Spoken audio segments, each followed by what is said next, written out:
Hey guys, this is Midget and welcome to another episode of my Derby Career Mode. Today we get straight into the game against Brighton Hove Albion in the Capital One Cup. Oh, sorry, not Capital One Cup, FA Cup, you know.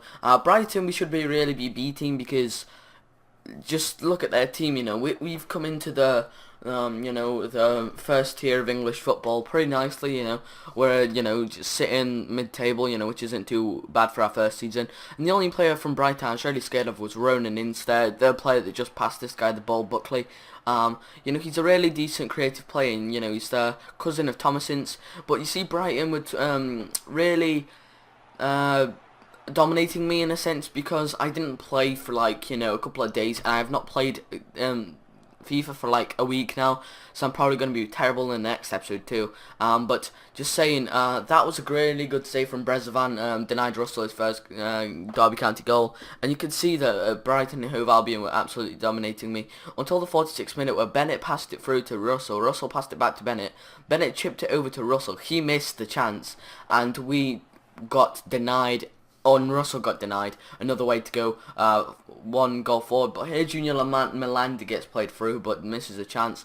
And finally, in the 57th minute, we pass a through ball to Russell, and because we can abuse his pace now since we got him back, But we passed it through to Bolly, and Bolly takes it and finesses it. We finessed it past three people and into the back of the net. So, Matthias Bolly is our pacey saviour. Look, he just turned around, first time, just curled it into the back of the net, and the commentators were praising him like mad in this game, but that's to be expected, But Russell again got denied, and so did Junior Milanda, their first goals of the Derby, spells, I guess. And then we pulled it back towards the end, you saw there that I really dominated the second half. It was a game of two halves really, against Brighton, but then we go on to the game against Hull City, and last time you saw that this game was pretty laggy, you couldn't actually see the full goals, but you saw that I won 3-2, which is, it's pretty decent, and you see us have put up our strongest team, Junior Milanda is no longer our strongest centre midfielder after Hendrick. I mean, no, sorry, Hughes isn't no longer our best centre back and centre mid after Hendrick. It's now Milanda. So that is pretty much, this is my best team right there you just saw. And Luke Shaw surprised me because he's 74 rated, and Hull have got a pretty decent side, like, just like ours, I'm really scared of Shane Long, Corren, Livermore, Figueroa, Curtis Davis, They've got a really well balanced side in my opinion, but straight away in the 9th minute Ings goes for a shot, but McGregor produces an absolutely outstanding save, to deny Ings, and in the 15th minute Junior Milanda decides to go for a shot, which, just goes a bit wide of the post.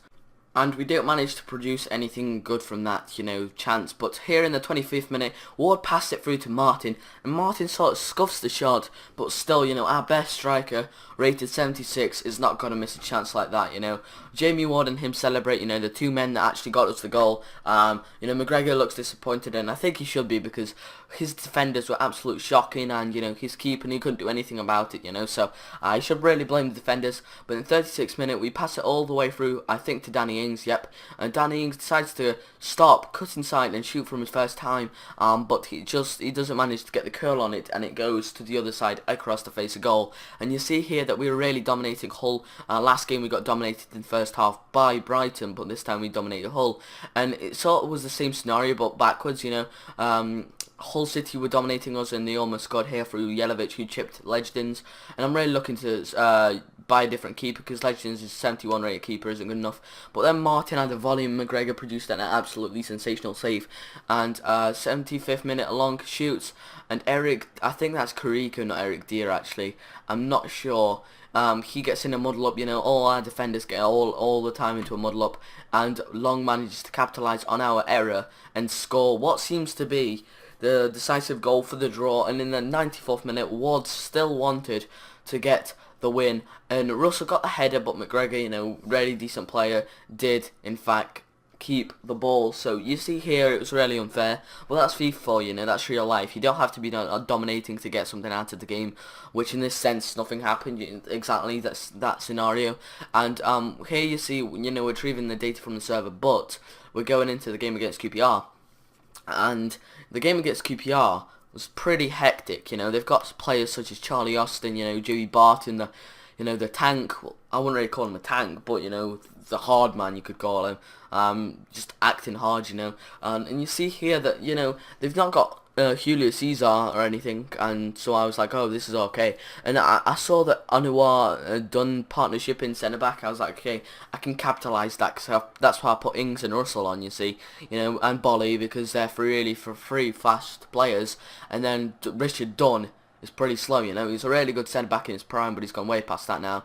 But in the 9th minute, we play a 1-2 to Russell, and Russell's not gonna miss from there. He finesses it, and you know he does his trademark celebration, the little, you know, what's it called, front flip, and that's how we go into the lead against QPR. You know, a season ago we probably would have been, you know, battling for a draw at best, but now, yeah, we've got the team to actually fight for, you know, winning. But then here I was really frustrated. That's why in a minute you're going to see this is a nice goal from Austin, but you're going to see that I skipped the replay, and that's because I passed it back with an L1 sort of thing.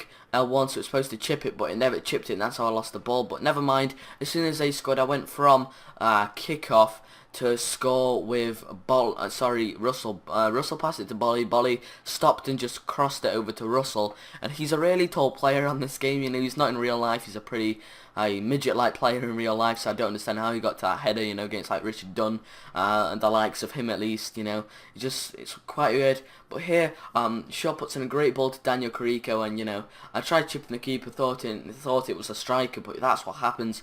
I literally pressed it once. You know, the circle, I didn't like hold it down, so that's what a centre-back chip does.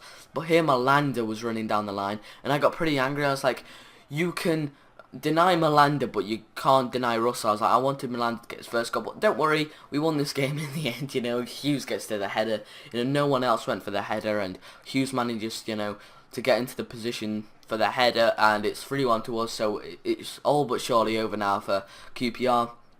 And in the 38th minute, Bolly goes run down the line, chips the keeper, beats the keeper, but also beats the post, so it's not the worst thing that can happen. But think about this, it's only the first half and it's already 3-1, and in the 42nd minute, the ball is played through to Charlie Austin, and he scores his second goal of the game with a beautiful, you know, he got free space beautifully, and it was a lovely finish, you know, for the debutant season for the striker. But straight from kickoff, you're going to see what we do. You know, we take the ball with Hughes, we pass it through to Ings, he passes it through to Hughes, I do a little drive back and pass it through to, I think that's Russell, who passes it through to Ings, and Ings beats his man and manages to do the AIDS goal that I always hate conceding, you know, and he puts us, again, restores our 2-goal cushion. So it looked like we were comfortable in the lead, you know, against QPR being, you know, a better side than him, and I'm not going to lie now, you know, and you can see that we totally dominated. And I keep saying dominated, but it is true, you know, they had 3 shots and 2.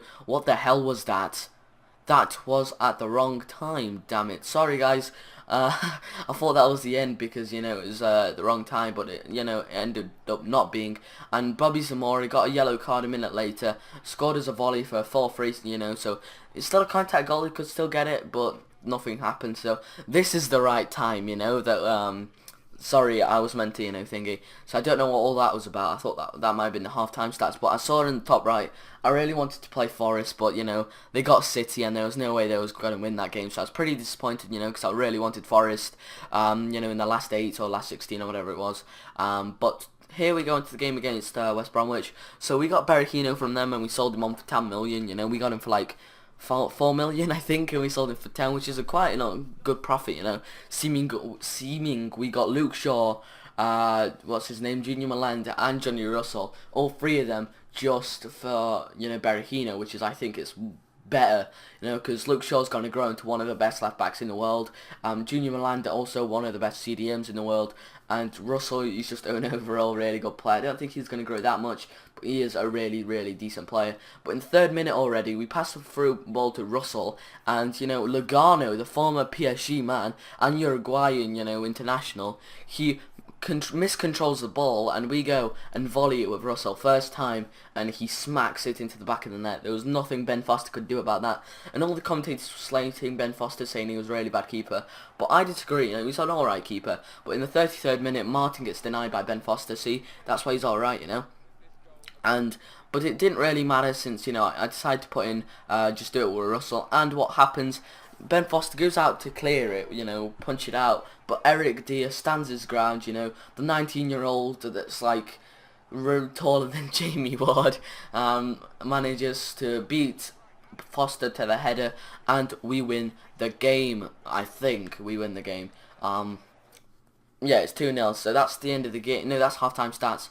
Sorry, and it's, you know, we got a bit lucky. 3 shots and 3 on target. In West Bromwich were absolutely dominant in this game. You know, I keep saying dominant, but in one game, every team dominates. You know, here, Sessegnon, who was also getting slayed, missed pretty much an open net, and I think that's the last chance I showed. Yes, so you can see that it was totally against the run of play, our victory, but, you know, everything's possible, and we progressed in the Capital One Cup, which is the most important. But that's basically it, guys, so hopefully you enjoyed this episode.